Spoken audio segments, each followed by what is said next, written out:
Exploración en Real de 14. Me llamo Nicolás.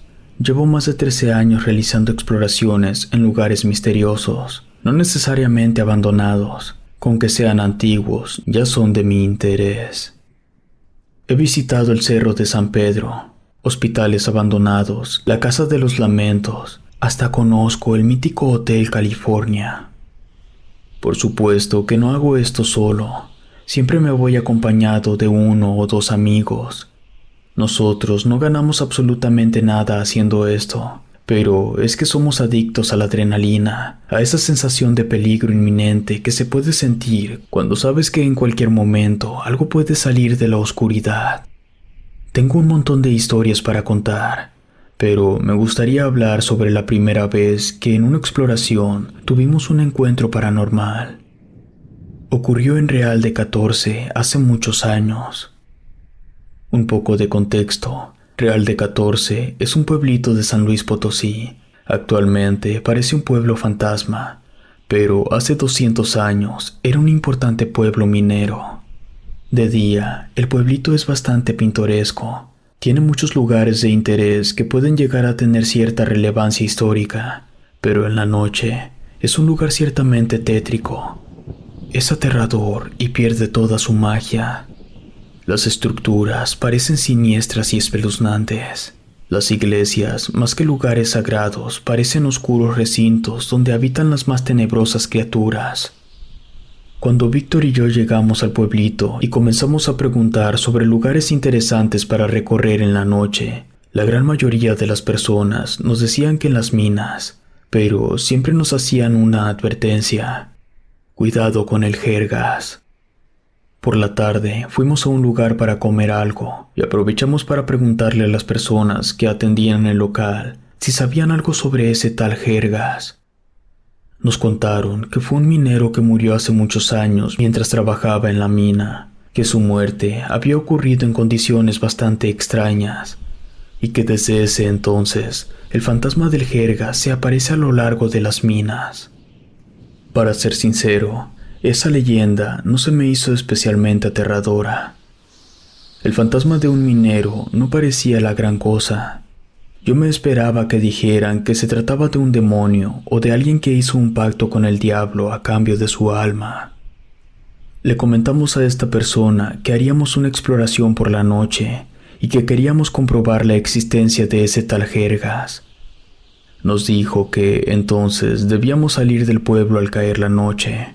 Para quien no sepa, para entrar y salir de Real de 14 hay que atravesar el túnel de Ogarrio.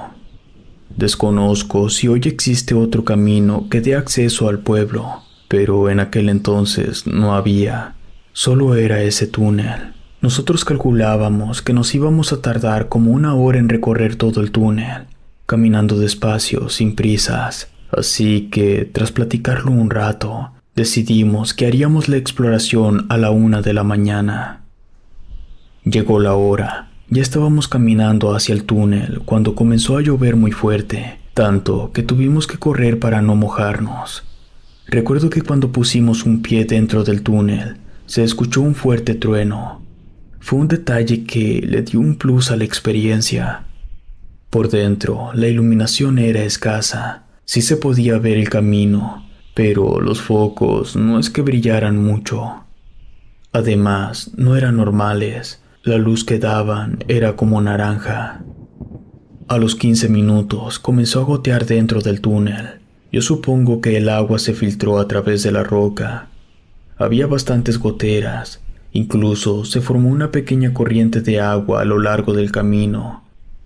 Esa corriente era iluminada por las luces naranjas.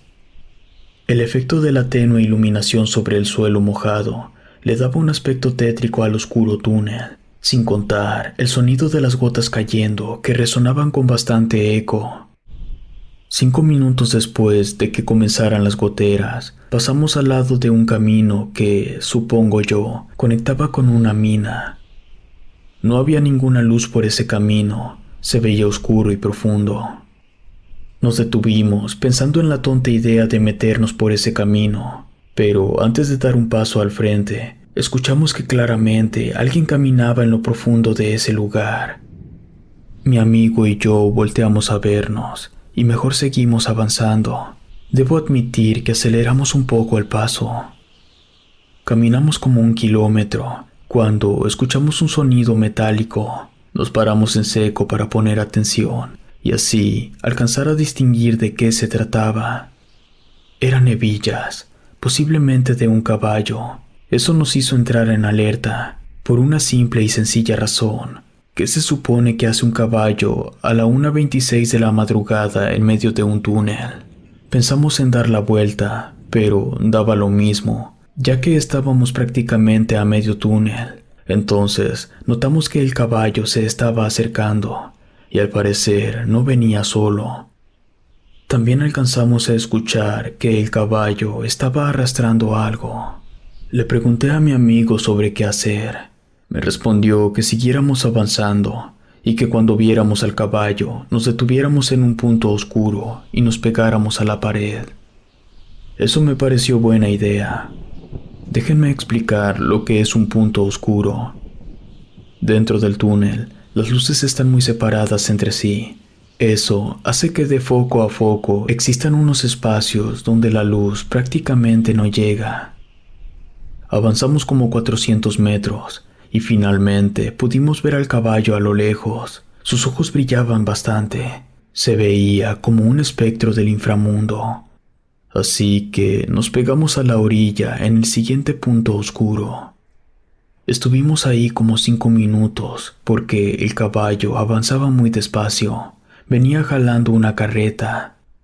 Nos dio mucho miedo cuando ese animal pasó frente a nosotros. Era de color negro, mucho más alto que nosotros. Se veía bien alimentado. Lo más extraño de todo es que la carreta que venía arrastrando estaba vacía. No llevaba a nadie, o al menos a nadie del mundo de los vivos. El caballo pasó de largo. Nosotros permanecimos quietos hasta que lo perdimos de vista. Luego seguimos con prisa nuestro camino. Era la 1:40 cuando nos topamos con otro camino que daba a las minas. Ese estaba medio bloqueado por maderas viejas y rotas. Ahí al lado estaba una cruz indicando que alguien había muerto ahí. De pronto escuchamos una voz que provenía desde la oscuridad. La voz dijo: ¿qué buscan? Mi amigo y yo comenzamos a correr. Estábamos muy asustados. Tuvimos que frenar de golpe cuando nos topamos con oscuridad. Solo podíamos ver un solo foco encendido y era a más de 100 metros de distancia. Todos los que estaban en medio, que yo calculo que eran como 6 focos, se habían fundido. Sentí un nudo horrible en el estómago. No quería atravesar esa penumbra. Volteé a ver a mi amigo y su cara me lo dijo todo. Él tampoco quería hacerlo. Ya nos estábamos arrepintiendo de habernos metido al túnel en la madrugada. De pronto, ambos sentimos como que alguien nos estaba mirando. Entonces volvimos a escuchar la misma voz repitiendo lo mismo. Volteamos hacia atrás y a lo lejos pudimos ver a una persona parada. Detrás de nosotros no venía nadie caminando, así que esa persona debió haber salido de uno de los caminos que llevaban a las minas. Esa persona volvió a hacernos la misma pregunta. Entonces comenzó a avanzar lentamente hacia nosotros. Mi amigo y yo entramos en pánico y nos adentramos en el oscuro camino que teníamos al frente. No veíamos por dónde estábamos pisando. El piso estaba muy resbaloso. Caímos. Yo me golpeé la cabeza. Quedé completamente desorientado. No podía ponerme de pie. Cuando lo intentaba, volvía a resbalarme. Tuve que apoyarme en las rocas para poder levantarme, pero no sabía si debía ir a la izquierda o a la derecha. Estaba a la misma distancia de los focos de ambos lados. Le grité a mi amigo, pero no me contestaba. Yo movía los brazos en todas direcciones intentando encontrarlo, hasta que sentí su brazo. Caminamos hacia uno de los focos. Cuando ya estábamos cerca de la luz, me di cuenta que tenía la salida del túnel a la vista. También me di cuenta de otra cosa. Mi amigo estaba como a 50 metros por delante y me estaba haciendo señas para que corriera hacia él. Ahí me di cuenta que el brazo que sujetaba no era el de mi amigo. Lo solté rápidamente y corrí. Cuando llegué hacia donde estaba él, volteé hacia atrás y ambos pudimos ver a un hombre vestido como minero. Con su casco y su uniforme, sus ropas estaban muy sucias y viejas. Más que ropa, parecía que ese hombre estaba vestido con trapos, o como se le dice aquí en Real de 14, con jergas. Si te gustó esta historia, suscríbete activando la campanita para que no te pierdas lo mejor de Rede. Gracias por escucharnos. Relato escrito y adaptado por Ramiro Contreras.